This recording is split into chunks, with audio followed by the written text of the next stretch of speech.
वक्त हम मौजूद हैं पंगाली कलां में। यहाँ में इतला मिली थी कि यहाँ पे दो भाई हैं, वो नाबीना हैं, मुनीर और उसका छोटा भाई।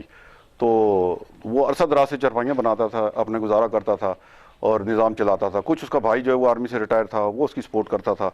लेकिन 2-3 माह से वो जो है ना मुनीर, उससे फालिज का अटैक हुआ और वो बीमार हो गया, उसे शुगर भी थी, तो वो चारपाई पे पड़ गया। तो इस सिलसिले में हम यहाँ पे हाज़िर हुए थे पंगाली उनके घर। तो हमने यहाँ से आके मालूमात ली, तो यहाँ से पता चला कि किसी फ़िलाई तंजीम ने भी आज तक इनसे कोई तावन नहीं किया, किसी और मुखिर हज़रात ने भी इनसे कोई रब्ता ना किया, इनकी किसी ने कोई सपोर्ट ना की।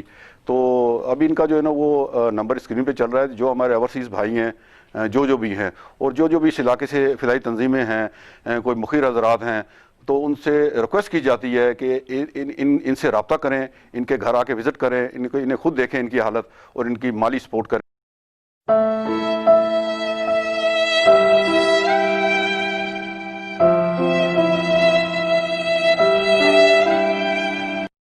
यहाँ में निशानदेही हुई थी, अपना यहाँ के मौज़ीन जो यहाँ के लोगों ने हमें निशानदेही की थी, बल्कि मैं भी इसी गांव का रहने वाला हूँ। तो इन्होंने निशानदेही की कि यहाँ पे जो है ना वो दो भाई हैं, उनकी वो नाबीना है, उनकी जो है ना वो तकरीबन 40 साल से उनकी जो है ना नज़र नहीं है, तो इनकी कोई माली सपोर्ट भी नहीं कर रहा। तो इस सिलसिले में हम यहाँ मौजूद हैं पंगाली में, उनके घर आए हैं मुनीर के।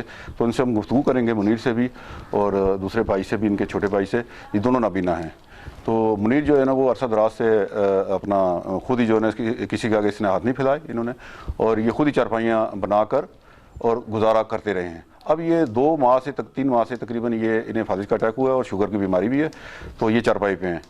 तो इस सिलसिले में हम हाज़िर हुए हैं, तो इनसे भी हम बात करेंगे, इनके भाई से बात करेंगे, और यहाँ पे जो है ना गाँव के मौज़ीन भी बैठे हुए हैं, हम उनसे भी गुफ्तगू करेंगे और वो भी ये बताएंगे कि इनकी कौन कफालत करता रहा है और ये कैसे अपना निज़ाम चलाते रहे हैं। तो हमें ये भी यहाँ आके पता चला है कि पंगाली में फ़िलाई तंजीमें मौजूद हैं, कोट जमल में मौजूद हैं और दीगर इलाकों में मौजूद हैं, लेकिन आज तक इनकी किसी ने यहाँ पर आके कोई माली सपोर्ट, कोई राशन, कोई चीज़ नहीं इन्होंने किसी ने दी।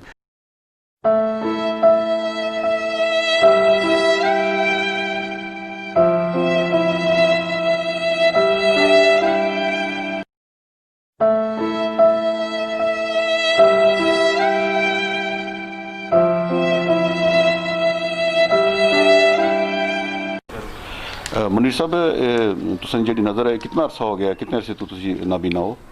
नज़र की दसे नहीं है, 45-46 साल होनी है नज़र गए हैं ते छोटे जेह्ड़े भाई हैं तुसां दे, इन्हां दी पिछा आ गई 35-36 साल। इशफाक साहब, इश्तियाक साहब 35-36 साल, ये भी नाबीना? जी जी। कितने अरसे तूने?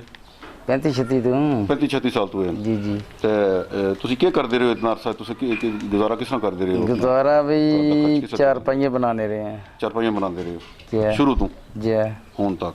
ते हुन के तुसें को सुने फालिज का अटैक? फालिज शिकायत हो गई है। ते दूसरा नाल शुगर हो गया ना, तो हुन तुसी चारपाइयां नहीं बना सकते? जी नहीं, ठीक हो गया कि पोटे नहीं काम करने, चारपाइयां कितों नहीं। अच्छा अच्छा, ठीक है। तो जेह्ड़े भाई हैं जिन्हां कोल तुसां रहिंदे हो, जी ये आर्मी चों रिटायर न? जी। ते ये भी तुहाडी मदद करदे न हुन या नहीं करदे? इन्हां नाल ही हैं। इन्हां नाल रहिंदे हो? ते इन्हां दे बच्चे कितने न? 3 बच्चियां, 4 बच्चियां ते 1 बच्चा। ते किस तरह निज़ाम चलाते हैं अपने बच्चे भी? कुदरती चलाना ही पैंदा जे रब ने लिखे, औखा सौखा। ठीक हो गया। तो तुहाडे वालिद साहब जेह्ड़े न वो जिंदा नहीं, फोत हो गए न? फोत हो गए। कितना अरसा फोत होए उन्हां दी? 2007 दे पहले महीने दी 8 तरीक फोत होए हैं। तो हुन जेह्ड़ा तुसी चारपाई पर आ गए हो ते तुसी किस तरह दवाइयां लै रहे हो, खर्चे किस तरह बर्दाश्त कर रहे हो? बस ये तुहाडे जे भैणां भरा मदद कर जांदे न। अच्छा।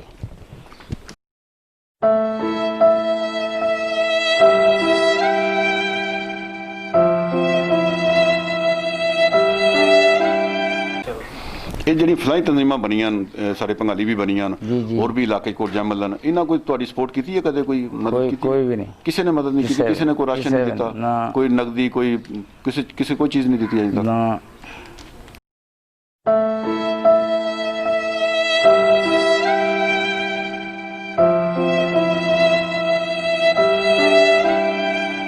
मुनीर के दूसरे भाई हैं, इन्होंने इशफाक अहमद अपना नाम बताया और इश्तियाक अहमद इन्होंने नाम बताया, और इनकी उम्र जो है ना वो तकरीबन 50 साल के करीब ही है। जी तो अब इनसे हम पूछेंगे कि इनकी जो ये नाबीना हुए तो इन्हें अच्छा जी तुम जो नाबीना हुए हो तो उनको सदमा होया वे भी मैं नाबीना हो गया। सदमा बस की करना रब दी मर्जी है भाई।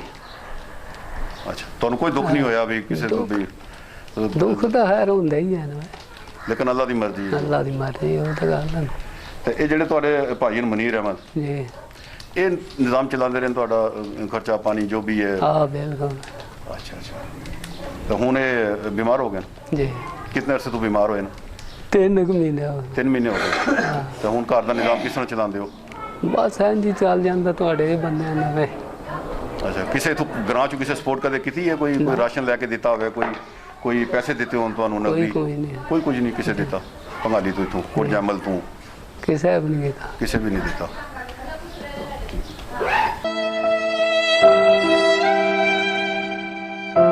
निशानदेही की थी कि यहाँ पे हमारे दो जो है ना भाई हैं और वो नाबीना हैं जी बिल्कुल। तो अरसा दराज से जो है ना वो चरपाइयाँ बना के और अपना गुजारा करते रहे हैं। जी जी और जी। किसी फलाई तंजीम ने इनकी आज तक सपोर्ट नहीं की, कोई नकदी नहीं दी। नहीं तो इस सिलसिले में हम हाजिर हुए, तो आप ज़रा बताएंगे कि ये मुनीर और जो इसके भाई हैं बिल्कुल, ये मुनीर और इश्तियाक साहब इनको हम बहुत करीब से जानते हैं। ये रिश्ते में मेरे चचा लगते हैं। इससे पहले ये जो चाचा मुनीर साहब बैठे हुए हैं, ये नलके की बोर वालों के साथ भी बोर का इन्होंने किसी के आगे हाथ नहीं फैलाया, खुद अपनी मदद आप इन्होंने गुजारा किया है। और ना ही किसी ने सपोर्ट की, किसी ने सपोर्ट नहीं की है, किसी फलाई तंजीम ने इनकी सपोर्ट नहीं की है, ना ही किसी ने इनकी कोई दराजी की है। आज 3-4 माह से चाचा मुनीर ने जो ये फालिज की अटैक हुआ इनको, ठीक है, बिम्बर दाखिल रहे हैं, मीर पर रहे हैं, ठीक है। अभी ये 2-3 दिन से घर आए हैं। तो इसके बावजूद भी किसी ने यहाँ से गांव से या किसी फलाई तंजीम ने किसी ने भी अभी तक रब्ता नहीं किया? किसी ने रब्ता नहीं किया। तो ये असलम साहब आपकी बहुत बहुत मेहरबानी है जो आप यहाँ तशरीफ़ लाए और इनका ये इंटरव्यू वगैरह आपने लिया है। देखो कोई खुदा खौफी करेगा, कोई ऐसी तंजीमें होंगी जो इनकी मदद करेंगी, तो आपका जनाब बहुत बहुत शुक्रिया है, राय साहब का भी बहुत बहुत शुक्रिया है। अभी हमारे साथ मौजूद हैं जी ये सूबेदार शरीफ साहब हैं, रिटायर्ड सूबेदार शरीफ साहब, और इन्होंने भी हमें बताया कि इस तरह के दो जो भाई हैं हमारे गांव में, तो वो इस तरह नाबीना हैं अरसा से। तो इनसे हम पूछेंगे शरीफ साहब से कि ये इतना अरसा से ये किस तरह ये गुजारा करते रहे। मैं तो हैरान हूँ कि आप नाबीना हो के और वो अपना घर का सिस्टम इतना अरसा चलाते रहे हैं, तो आप बताएंगे कि?